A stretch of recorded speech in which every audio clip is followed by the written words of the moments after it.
Hello everyone, my name is Pixlriffs and welcome back to the Minecraft Survival Guide. I hope everyone's having a good day. Today, we are back at the farmhouse to do a little bit of combining because you folks voted in the poll on the last episode. Thank you so much to everybody who voted.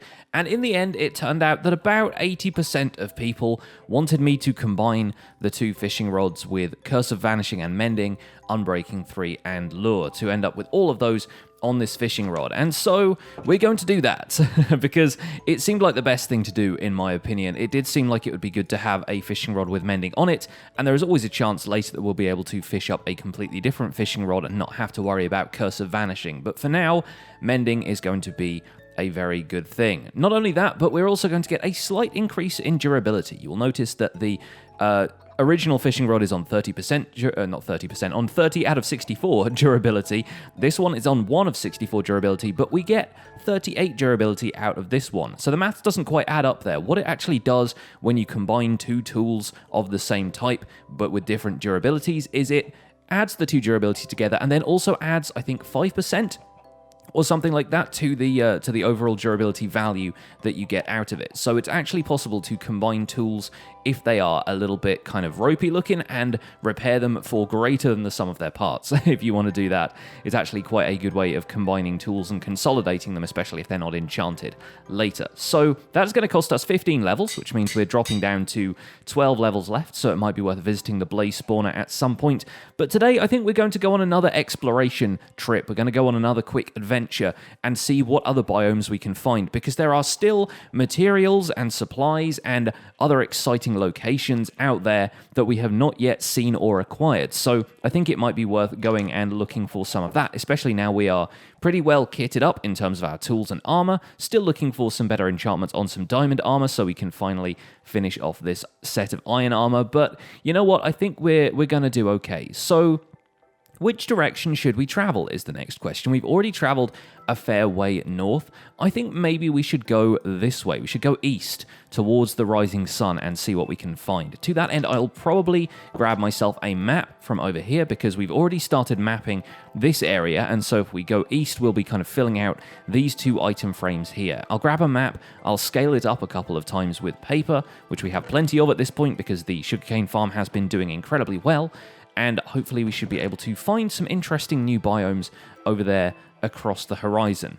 Now this time I'm going to bring myself enough wool to make a bed. I'm also going to bring a banner with me because it is possible to place banners on the maps as markers. We haven't done this yet, so I can't show you an example right off the bat, but they're if you place a banner anywhere in the world, you should be able to see it on a map if it is renamed in an anvil. So I'm going to drop down my staircase. Should probably install some sort of safety rail over there. But now let's start a banner here. In fact, you know what? Let's take the anvil with us so we can name the banner once we reach a certain biome, because I do want to start tagging where the biomes are on our map of the world, so if we want to revisit any of those biomes in future for materials and resources and so forth, we will know which way we want to go. So we've got quite a substantial amount of kit with us. I probably won't need to bring the fire resistance potion, so we can always just drop that in here, not expecting to come across any lava, but you never know, I suppose. But I think we'll be okay for the moment. We'll put the bone meal away in there as well, and probably leave the flint and steel for now. Actually, you know what? Maybe we'll take that, because if we end up in a biome that we want to return to regularly, we might need to find some obsidian nearby, set up a nether portal and that kind of thing. So flint and steel, probably not the worst thing we could bring with us. Let's very quickly make the bed as well, so we can clear out some of that. Fantastic. Right, I think we're all set up. Let's go. Let's make our way across the mountains over here in this direction and see what we can find. Now, I've not been over in this direction at all, really. I've been a little way down this river in a search for, I think, sugarcane in a previous episode, but I've not been over these mountains to see what's on the other side. It may just be more mountains. It may be an ocean. There could be all sorts of stuff over here. So let's see what we can get. And we will be passing over a lot of nice caves and stuff in the meantime, so if you folks are following us on this journey and feel like doing a little bit of mining along the way, feel free, although make sure you bring some of those supplies back home and keep them in your chests, because goodness knows there's going to be a lot of stuff you could gather and fill up your inventory very quickly. We've already got some llamas over here. Llamas are a mob we haven't really encountered yet, but they're kind of pack animals. They're like horses in a sense, but you can't ride them the same way you can horses with a saddle and so forth. Instead, if you have a lead that you can carry, you can sort of drag a llama around with you, any other llamas in the vicinity will actually follow them. So if you have a llama with a bunch of chests equipped on it, and you have a series of llamas like that, you essentially form a caravan, and you can bring them with you carrying chests all over the place. So maybe if you've gone mining and you've got a lot of materials from that, bringing llamas back with you and having them carry some of your goods might not be a bad thing. Looks like we've got a really interesting forest biome over here with some floating islands there in the distance. That's actually quite rare these days. This is the kind of terrain that people remember from the beta days of Minecraft, and people look on these quite fondly. I can hear a zombie very close to the surface here, so that's quite a surprise. They're down here in the gravelly hills, it seems. But yes, this is not anything that's, going to have some amazing resources that we don't have before. There's some rose bushes and peonies and stuff over there that might be worth gathering in future, because you can get a lot of dye from flowers like that. But for the moment, I think we will continue in this direction. And I think as we've come so far, we probably have gone far enough so that I can open up this map and see what's in the surrounding area. And it's not going to be related to the stuff that we've already explored over by the house. There we go. So I'm going to pop down a crafting table to expand the map a little bit, just so we have a little bit more area to cover.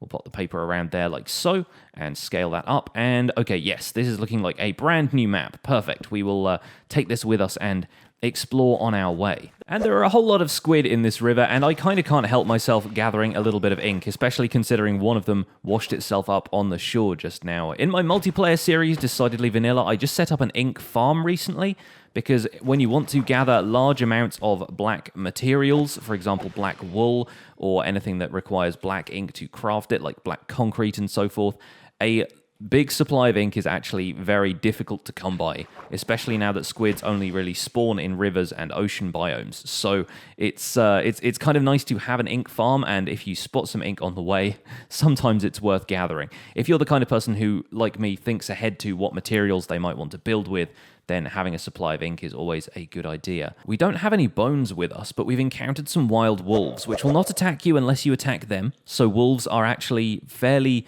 passive. They're neutral mobs until you attack them. But if you have bones on you from killing a skeleton, or maybe you found them in a dungeon chest, you can tame wolves. You can actually feed bones to the wolves, and they will get a collar around them, which kind of indicates that they've been tamed and they're more of a dog now, and those will follow you around and can actually help attack mobs for you, although they're a little bit fragile, so you might not necessarily want to keep them around the entire time, especially if you'd prefer to keep them alive. Now, mountains like this are actually quite difficult to climb. As you can see, there's a sheer rock face over here, which we could easily pillar over if we have enough materials on us. We could just create a column of dirt, but I think I'll follow the basin of this river because it's nice and low down and is a little bit easier to traverse. So I'm going to hop over these kind of canyons and stuff when I come to them, but again, those caves might be worth exploring, and let's follow this river to the other side.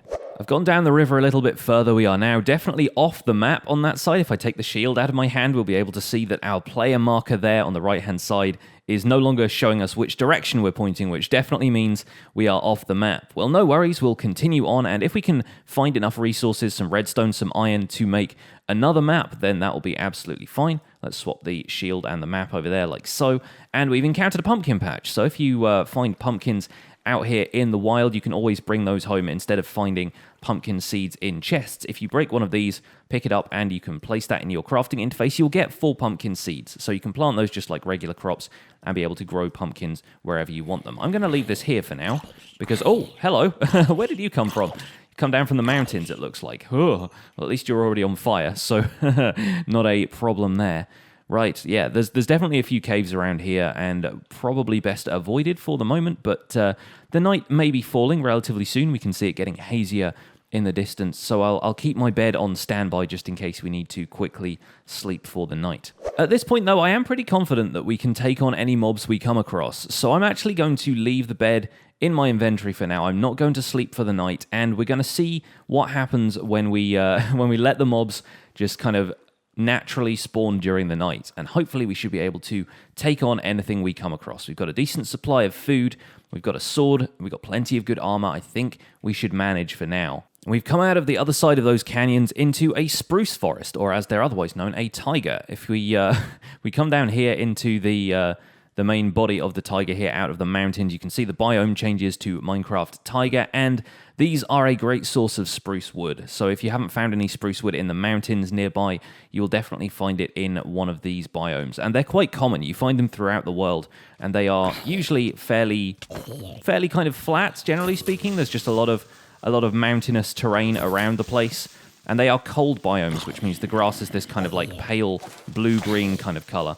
It looks like we're holding our own here against the mobs. I'm slightly worried that I might be snuck up on by something in a minute, so we've got to take care of these zombies. There you go. Looks like we're all right for the moment. I'm not certain if we will find one because they are quite rare, but there is a variant of the taiga biome called a mega taiga where you will actually find the 2x2 wide giant spruce trees naturally generate in the world. So it might be worth looking around if you want to find one of those naturally. It's always kind of fun when you come across variants of these things. But you'll notice this one backs out onto a plains biome. So if you want to escape to somewhere that's flatter, a little bit less hilly, has some a bit less tree coverage, so you can escape nice and easily from stuff that's chasing you, a plains might be a safe bet. Of course, having said that, this one is absolutely full of creepers. So you've really got to look out and make sure that they don't explode too close to you.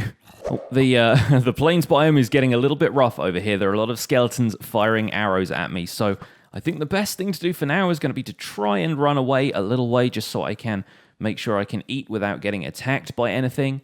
Good. Okay, I will take a quick look around to see what's about. And I can see an Enderman over there. Now, in previous episodes, I've explained one way to attack Enderman by holding up your shield in front of you. We're going to attempt another way of attacking an Enderman right now because there are some nice, easy ways of attracting their attention, shall we say. Now, this one could be a little bit risky the way we are at night, but let's dig a quick hole in the mountainside here. And you want this hole to be 1 block wide and only 2 blocks high. If you dig any taller than that, then the Enderman could potentially come in and attack you. But if you make a hole that is only 2 blocks high, then they shouldn't be able to reach you in here. Although note that other mobs will be able to, so zombies, skeletons, creepers. If they follow you into this hole, it's not going to be very good. So you might want to dig out a little bit more space for you to be able to back up if you need to attack anything that's coming into the hole with you. Now, where did that Enderman go, right? It's there behind the tree. This is going to be a bit of a risky operation, but the idea is to look at the Enderman so it gets mad and tries to attack you. It will come over here very quickly. It may even teleport to us, but we want to back into this hole, and the Enderman's height, normally 3 blocks high, is going to prevent the Enderman from actually coming into the hole with you, and you should be able to attack it freely. So if I take a quick look at this guy, yep, you'll notice he's on his way over. Oh, and he's teleported. There we go.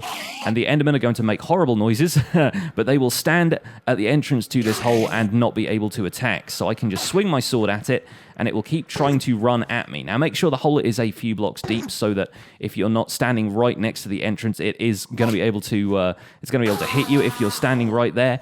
Looks like we once again did not get an ender pearl from that. Well, that is a shame, but if we look around to see if there are any other endermen out here on the plains, now it's nice and open and we can see for a good distance, then maybe we might be able to attract another enderman or two into this little hole we've dug out in the mountain here, and hopefully we'll be able to score ourselves an ender pearl.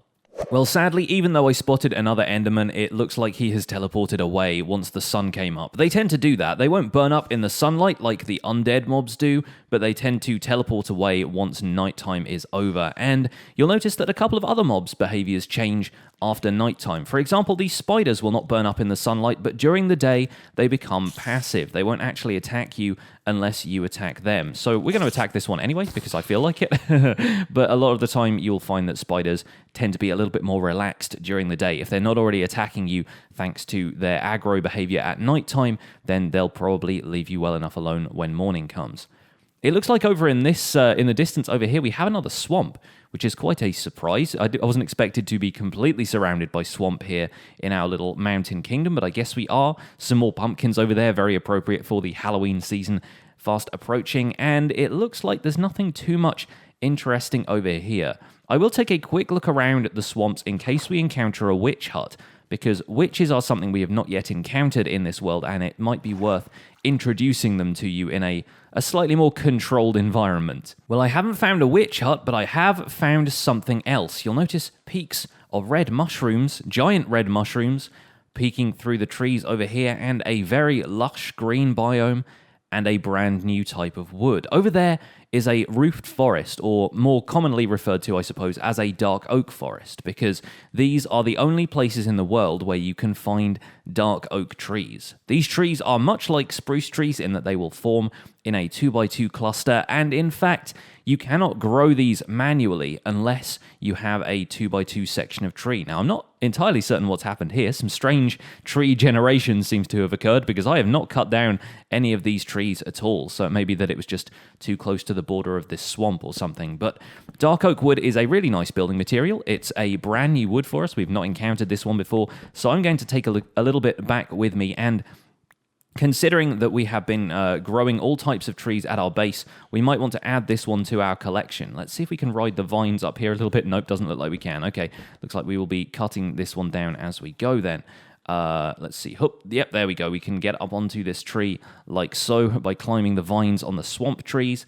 And let's take down the rest of this. Now, it is definitely worth making sure you take home at least 4 dark oak saplings, because without being able to plant them in a 2x2, you won't be able to grow them at all. So, do we have fortune on any of these? We do. Okay. Let's use fortune to break the leaves of this tree, because fortune will actually give you a slightly higher drop rate of saplings from leaves as well, in much the same way as it affects crops growing and things like that. It will also give you a slightly higher sapling drop rate if you're breaking leaves manually. And that is worth bringing in when it comes to getting dark oak saplings, because dark oak trees have one of the lowest drop rates for saplings in the entire game, and a lot of the time you'll find that a single tree, even though it is big and has a lot of leaves, will not always give you 4 saplings. So now we've got 4, that is perfect. We may be able to take that home and grow our own dark oak trees to save us coming back to this dark oak forest over and over again. Let's take a quick explore around here. So this may be a good candidate for a place to find some obsidian and make a nether portal here and add it to our nether hub. I would like to have connections to all of the different biomes I can find, really, so that if we want to start any building projects out here, or if there are resources that we need to come and reclaim or replenish at any point, it will be nice and easy to find them. And the rain has started to fall, but you know what? I really like this area. I think it's very, very nice. We've come a little bit further out. We are at currently 1020x 630-ish Z and at sea level, and it's a really nice area. We've got a nice expanse of the dark oak woodland with lots of those fantastic mushrooms and some very, very tall ones as well. There's a lake here that seems to be full of clay and so forth. There's a few mountains around the area. It's generally quite picturesque. So I thought what we would do here is set up a little section here where we're going to build a nether portal. Now, of course, we need some obsidian for this, so it might be worth taking a look around the local area to see if there are any easy lava lakes that we can find. But I thought this might also be an opportunity to teach you folks another way of building a nether portal. And this is going to require a few buckets. We've only got 1 right now, so it's probably going to be worth going digging for some iron.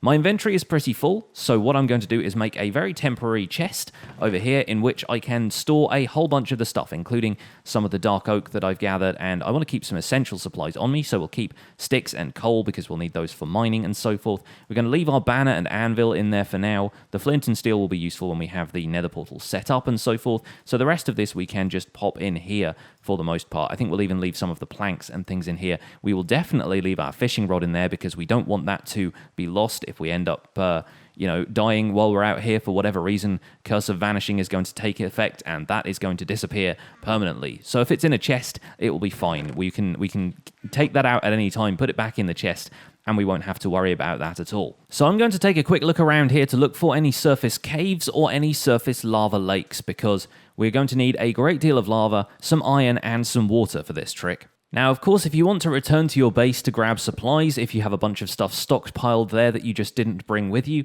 then that's perfectly fine. You can always do that. You could even bring some obsidian with you if you are well prepared and have some of it ready, so that you can make a nether portal basically wherever you end up in the world. But it's also a useful skill to remember that you can grab supplies basically on the fly. You'll find the same resources more or less anywhere you go. Anytime you dig down far enough, you're going to start finding stone and iron and diamonds and lava and everything. So pretty much wherever you are in the world, as long as you've got some wood logs with you and a bucket of water in case you run into lava around here, then it's going to be nice and easy to grab the stuff you want to grab. Now, instead of turning this lava into obsidian right here, I'm actually going to have to place a couple of blocks here to block this off. So let's grab some of that for the moment. Let's put the diorite there. So that should hopefully, yep, that should get rid of that lava flow there. We're actually going to be taking the bucket of lava out of this lava source here in the wall. So let me quickly run around here and sploosh. There we go. We've got a bucket of lava. We'll put that away in our inventory,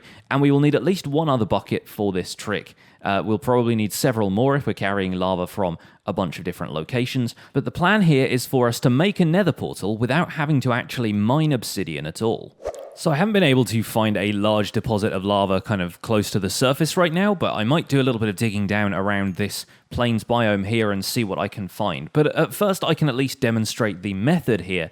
What we're going to do is create a nether portal using single buckets of lava to turn these into obsidian. All you need to do is place down a bucket of water adjacent to the bucket of lava in a place where the water is going to flow over the lava source and convert it into obsidian like so. Now, this might get a little bit messy here and there. You might have water flowing all over the place. So anything you don't want to wash away, things like torches and redstone and rails and things like that, you might want to secure those a little bit first. But the idea is that slowly but surely you can frame out a nether portal using little kind of pockets of, say, let's put some cobblestone around here, for example.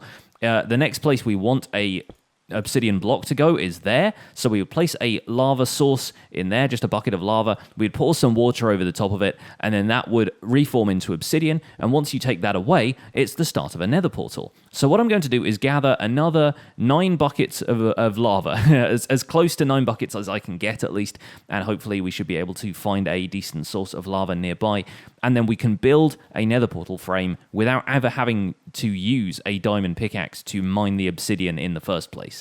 And this is one instance in which having subtitles on can really help you, because if you don't have the sounds turned all the way up, you aren't necessarily going to notice lava lakes if they're buried slightly below the surface. But as I stand around here, every now and again when I move around, you'll notice in the subtitles that the subtitle lava plops comes up, meaning that there is probably a lava lake somewhere a few blocks beneath the surface in this area. So if I dig around for a little while and listen up for any lava noises, I should hopefully be able to find a below the surface lava lake pretty easily. Now, of course, this might be as simple as just being a single lava source in a wall in a cave somewhere, but chances are if you start to hear slightly louder lava noises, it looks like it's coming from our left over here, so let's make a quick left. That sounds like a fair amount of lava to me. Now, locating it is just going to be a matter of digging down in the right places and hoping we get lucky. But there we go. We found it. Perfect. That's actually really great. Now, let's try and dig around to the edge of the lava here so we don't have to dig down into it, and it will be slightly easier to acquire the lava from the edge. Here we go. Okay, this looks like the edge of a lava lake here. It doesn't matter too much if we lose a few blocks of cobblestone in the process. We just need to dig down so that we can find a nice, easy place to stand.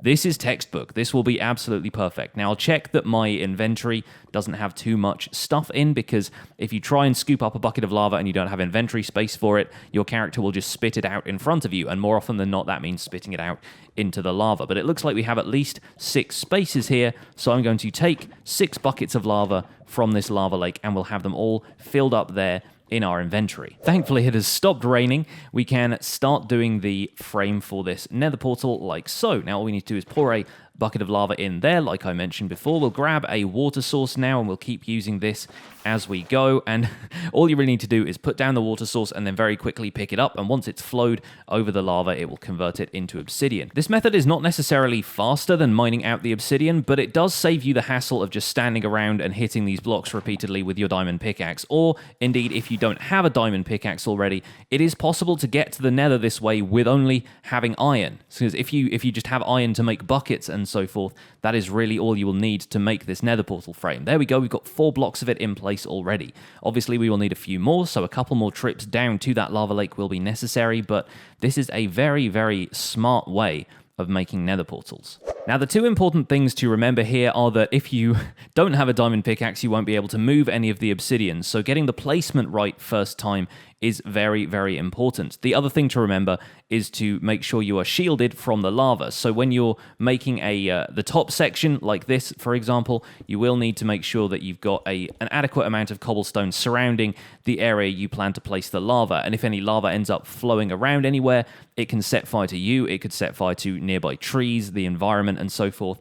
It could also burn any mobs in the local area. So if you have mobs that you want to protect, or even if you're fighting zombies and so forth and you want to pour lava on them, that's an option. Just remember that lava should always be handled very carefully if you want to avoid losing your equipment. Oh, a drowned has come out of the nearby river. Hello!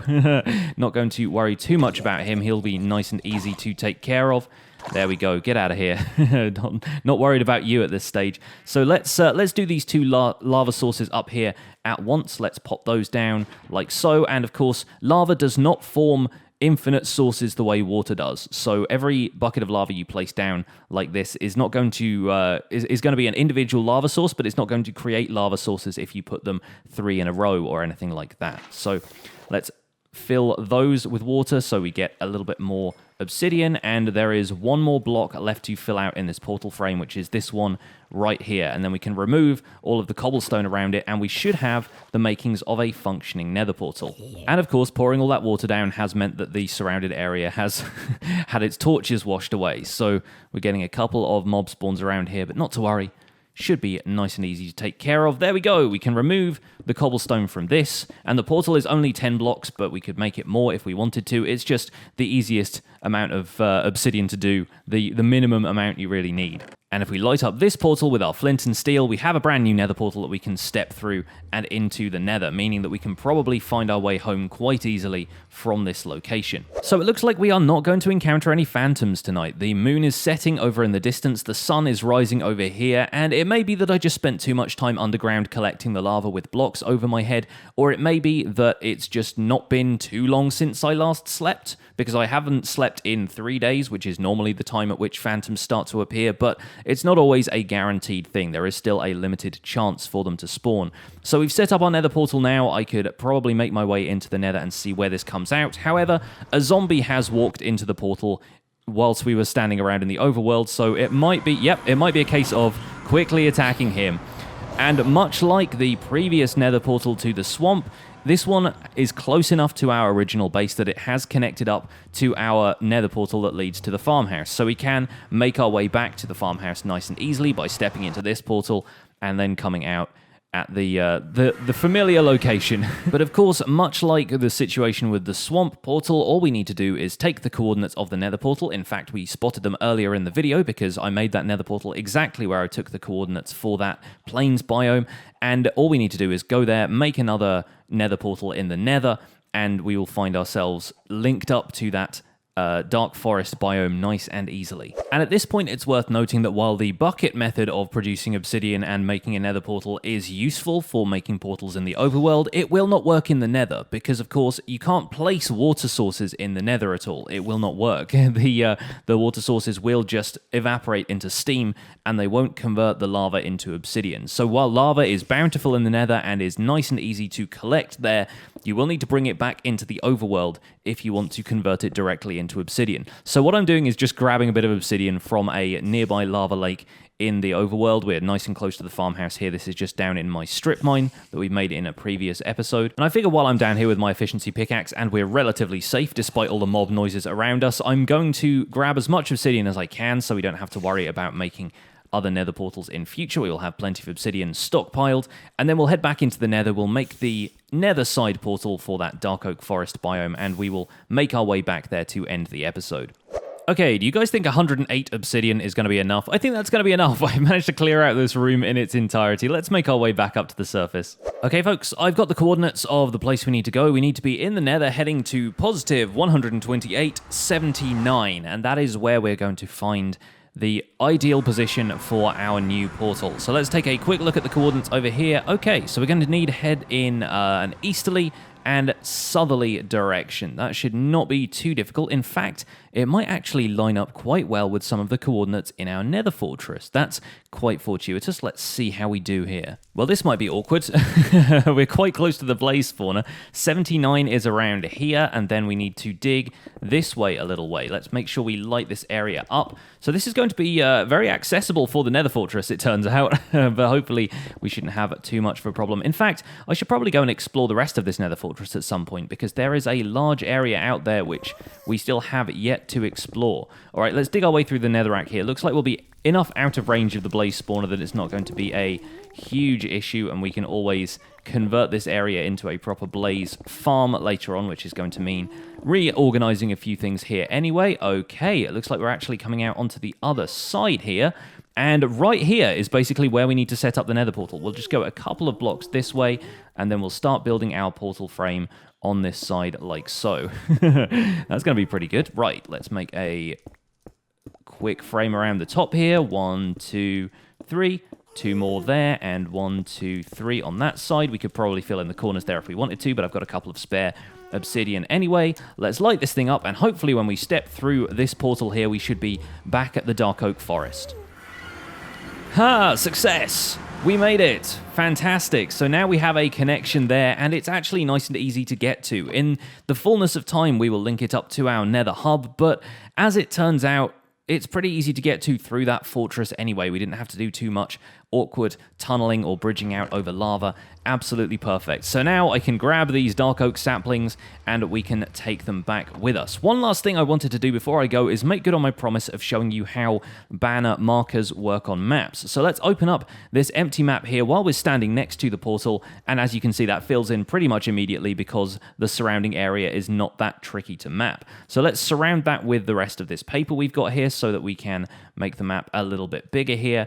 There we go. So that's that's how this section of the countryside looks. And now let's pop down one of the anvils and the banner here, and then we can name this place. Let's pop that in there. Let's rename this to Dark Oak Forest, like so. We'll pop that there, and we're going to attach this to the side of the nether portal. But effectively, you can put these down anywhere. That's how banners tend to work. You can hang them from a block, or you can place them on the floor, and they will stand up using a kind of like pole at the back there. Then, with the map in hand, all you need to do is right-click on this banner like so, and the banner will be added to the map, complete with the name we just gave it in the anvil. So as you can see, this tags where the Dark Oak Forest appears on our map. That effectively means you can map out the surrounding area with markers for whatever you want, whether it's biomes, whether it's like sections of your base, whether you want to make it like a real world map and include landmarks and things like that, totally up to you. But if you want to name areas and things like that, it's definitely a great place to start. Well, that's going to be it for this episode of the Minecraft Survival Guide. Thank you so much for watching. My name has been Pixlriffs. Don't forget to leave a like if you enjoyed the episode, subscribe if you want to see more, and I'll see you guys soon. Take care. Bye for now.